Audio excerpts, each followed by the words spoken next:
Ngayon guys, sa video natin na to ay ipapakita ko sa inyo kung paano ginawa tong picture na to from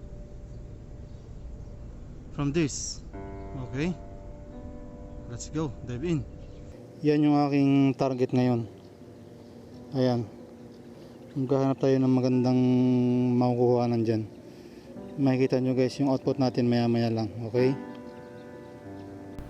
ayan guys, nakikita na tayo ng isang subject. Magandang prospect natin to. Tingin ko makakuha tayo ng magandang output dito. Mamaya ipakikita ko sa inyo yung output natin lahat sa huli. Okay, ayan guys, mula dyan lalapitan natin siya. Lapitan natin, lapit pa hanggang maximum distance niya, maximum focusing distance. Itas natin ng konti. Okay, yan, framing tayo ng konti. Isang tip pala guys, pag kukuha ng mga ganitong photographs, huwag nyong isagad na ilalagay nyo siya sa isang frame o sa cropping. Mag-allow para sa cropping area, mag-allow po kayo para sa pagka-crop. Okay, yan, halimbawa yan, may cropping area pa po yan, may allowance pa siya. Okay, 1, 2, 3.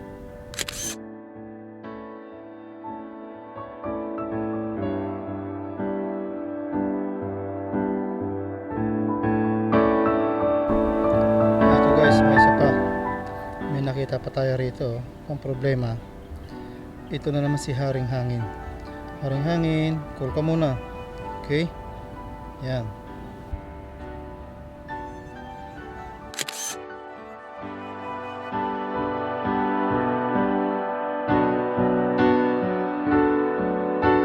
Pangatlong target natin, itong mga to.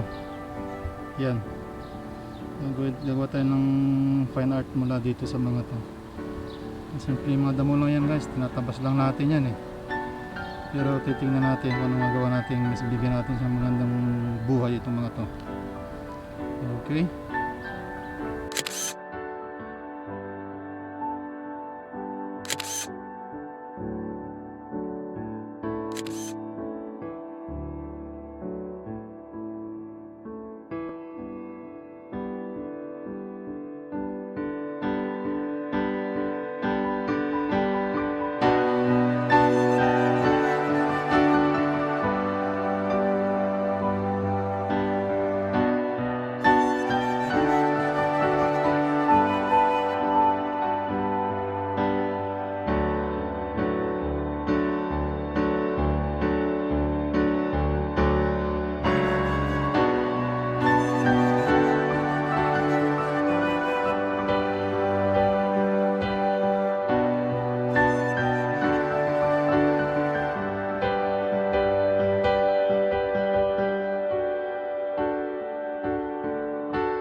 so guys, sa ngayon yan muna.